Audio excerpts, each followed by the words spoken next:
Please welcome back to my channel lucky lifestyle. போன வீடியோவில் என்ன பார்த்தோம் அப்படின்னா என் ஹஸ்பண்டோட பர்த்டே வீடியோ தான் பார்த்தோம். இந்த வீடியோவில் என்ன பார்க்க போகிறோம் அப்படின்னா லக்கி குட்டிக்கு மொட்டை போடுற வீடியோ தான் பார்க்க போகிறோம். பார்த்து என்ஜாய் பண்ணுங்கள். சாட்டர்டே காலையிலேருந்து வீடியோ கண்டினியூ ஆகுது. குட்டீஸ் 2 பேருமே 7 o'clockலாம் எந்திரிச்சிட்டாங்க. எந்திரிச்சு அவங்க தாத்தா பாட்டிகிட்ட மாடிக்கு போயிட்டு கொஞ்சம் நேரம் விளையாண்டுட்டு அதுக்கப்புறம் தான் வருவாங்க. குட்டீஸ் 2 பேருமே கீழே வர்றதுக்குள்ளே நம்ம ஃப்ரெஷ் ஆகிட்டு பால் காய்ச்சி வச்சிட்டோம் அப்படின்னா அவங்க குளிக்க வச்சுட்டு பாலாத்தி கொடுக்குறதுக்கு கரெக்டாக இருக்கும். பெட்ஷீட்டை மட்டும்தான் மடித்து வச்சேன். அதுக்குள்ளே பாப்பா 2 பேருமே கீழே வந்துட்டாங்க. கொஞ்சம் நேரம் கூட மாடியில் இருக்க மாட்டாங்க. மறுபடியும் கீழே இறங்கி வந்துடுவாங்க. அவங்க 2 பேருமே குளிக்க வச்சுட்டு டிவி போட்டு விட்டோம் அப்படின்னா அவங்க பாட்டில் டிவி பார்ப்பாங்க.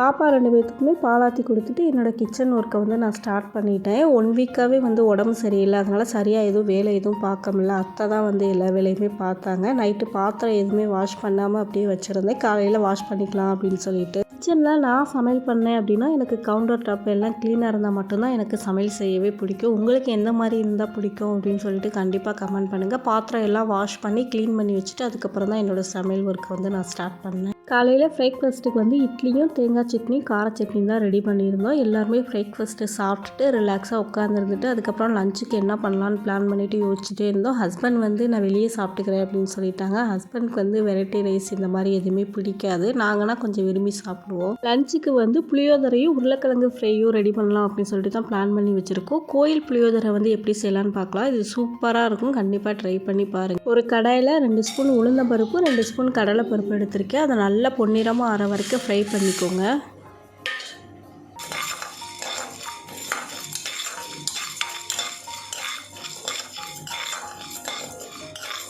அது நல்லா ஃப்ரை ஆனதுக்கப்புறம் 2 ஸ்பூன் மல்லி 1 ஸ்பூன் மிளகு 1 ஸ்பூன் கடுகு 1/2 டீஸ்பூன் வெந்தயம் சேர்த்துருக்கேன். அது கூட சேர்ந்து நல்லா ஃப்ரை பண்ணிக்கோங்க. இப்போ யூஸ் பண்ணுற புளியோதரை மசாலா நம்ம 5 பேருக்கு கரெக்டாக இருக்கும். உங்களுக்கு எக்ஸ்ட்ரா வேணும் அப்படின்னா நீங்கள் இதோட எக்ஸ்ட்ரா ரெடி பண்ணி ஸ்டோர் பண்ணி வச்சுட்டா கெட்டு போகாமல் இருக்கும். நீங்கள் ஸ்டோர் பண்ணி கூட வச்சு யூஸ் பண்ணலாம். நல்லாயிருக்கும். கடுகு வெடிக்கிற அளவுக்கு நல்லா ஃப்ரை பண்ணி ஆறுனதுக்கப்புறம் பொடியை அரைச்சி வச்சுக்கோங்க. அதே கடாயில் 4 ஸ்பூன் நல்லெண்ணெய் சேர்த்துருக்கேன். இதுக்கு நல்லெண்ணெய் சேர்த்தா தான் டேஸ்ட்டும் நல்லாயிருக்கும். எண்ணெயும் அதிகமாக இருந்தால் தான் நல்லாயிருக்கும். கடுகு உளுந்தம்பருப்பு கடலைப்பருப்பு இது நல்லா பொரிஞ்சதுக்கப்புறம் கறி லீஃப் சேர்த்துக்கோங்க. நல்லா கறி லீஃப் பொரிச்சதுக்கப்புறம் வத்தல் நான் சேர்த்துருக்கேன். 4 வத்தல் சேர்த்துருக்கேன். நீங்கள் காரத்துக்கு தகுந்த சேர்த்துக்கோங்க. வத்தல் நல்லா பொரிஞ்சதுக்கப்புறம் பெருங்காயத்தூள் நான் சேர்த்துக்கிறேன். நீங்கள் பெருங்காய கட்டி வச்சுருந்தீங்க அப்படின்னா நம்ம மசாலா வறுக்கும் போது பெருங்காய கட்டியும் சேர்த்து வறுத்து நீங்கள் ஸ்டோர் பண்ணி வச்சுக்கோங்க. அதுவுமே நல்லாயிருக்கும். தேவையான அளவு மஞ்சத்தூள் நான் சேர்த்துக்கிறேன். பெருங்காயம் மஞ்சத்தூளோட ராஸ்பல் போனதுக்கப்புறம் நம்ம அரைச்சி வச்சுருந்த பொடியை சேர்த்து அந்த எண்ணெயிலே நல்லா ஒரு 5 நிமிஷம் வதக்கி விட்டுக்கோங்க. ஒரு பெரிய லெமன் சைஸ் புளியை தண்ணியில் கரைச்சி சேர்த்துக்கோங்க. தேவையான அளவு கல் உப்பு சேர்த்துட்டு தண்ணியாக கரைச்சிக்கிட்டீங்க அப்படின்னா கொஞ்சம் குக் ஆகிறதுக்கு டைம் ஆகும். இது நீங்கள் கட்டியாக கரைச்சிக்கிட்டீங்க அப்படின்னா வேணாமே குக் ஆகி வந்துடும். ஒரு 10 நிமிஷம் மூடி போட்டு வேக வச்சிங்க அப்படின்னா தண்ணியெலாம் அல்வா பழத்துக்கு நீங்கள் ஸ்டோர் பண்ணி யூஸ் பண்ணுறீங்க அப்படின்னா அந்த ஸ்டேஜில் கொஞ்சமாக எண்ணெய் சேர்த்துட்டு இன்னும் 5 நிமிஷம் மூடி போட்டு வேக வச்சிங்க அப்படின்னா எண்ணெய் பிரிஞ்சு வந்துடும். நீங்கள் ஸ்டோர் பண்ணி யூஸ் பண்ணலாம். சூப்பரான புளியோதரை ரெடி ஆகிடுச்சு. இது சூடான சாதத்தில் கொஞ்சமாக பரட்டி வச்சு சாப்பிட்டீங்க அப்படின்னா சூப்பராக இருக்கும். கண்டிப்பாக ட்ரை பண்ணி பாருங்கள். ட்ரை பண்ணி பார்த்துட்டு எப்படி இருக்குன்னு சொல்லுங்கள். ஆல்ரெடி நான் பொட்டேட்டோ ஃப்ரை போட்டிருக்கேன். அந்த வீடியோ போஸ்ட் பண்ணுங்கள். சாட்டர்டே எங்கள் வீட்டில் சூப்பராக லஞ்சு சாப்பிட்டு முடிச்சாச்சு. உங்கள் வீட்டில் என்ன லஞ்ச் வேணும் அப்படின்னு சொல்லிட்டு கண்டிப்பாக கமெண்ட் பண்ணுங்கள். பாப்பாவுக்கு மொட்டை போடுறதுனால ட்ரெஸ் எடுக்க போகலாம் அப்படின்னு சொல்லிட்டு ஒரு ஈவினிங் 4 o'clock மேலே வெளியே கிளம்பியாச்சு.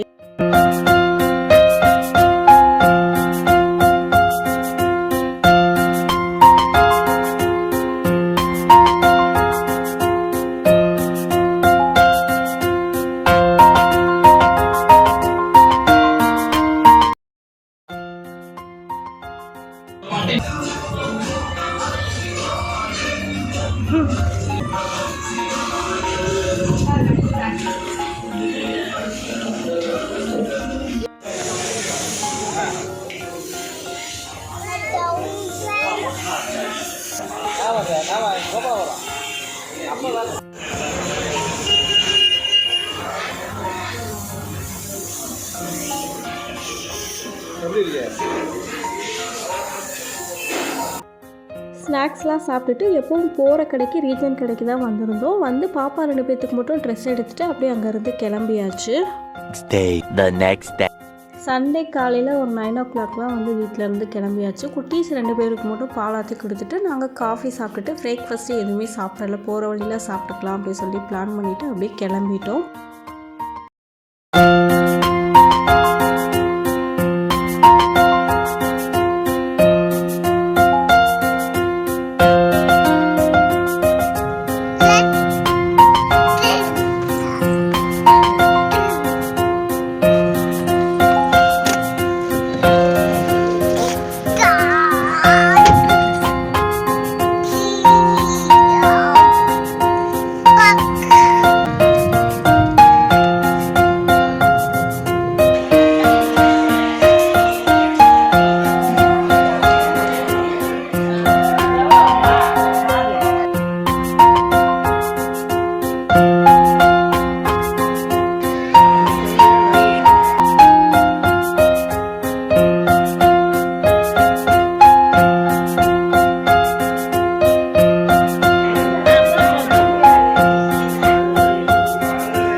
கோயிலேருந்து சாமி கும்பிட்டுட்டு வெளியே வர்றதுக்கு 1:30க்கு மேலே ஆகிடுச்சு. இன்றைக்கி சண்டேனால பயங்கர கூட்டமாக இருந்தது கோயில்.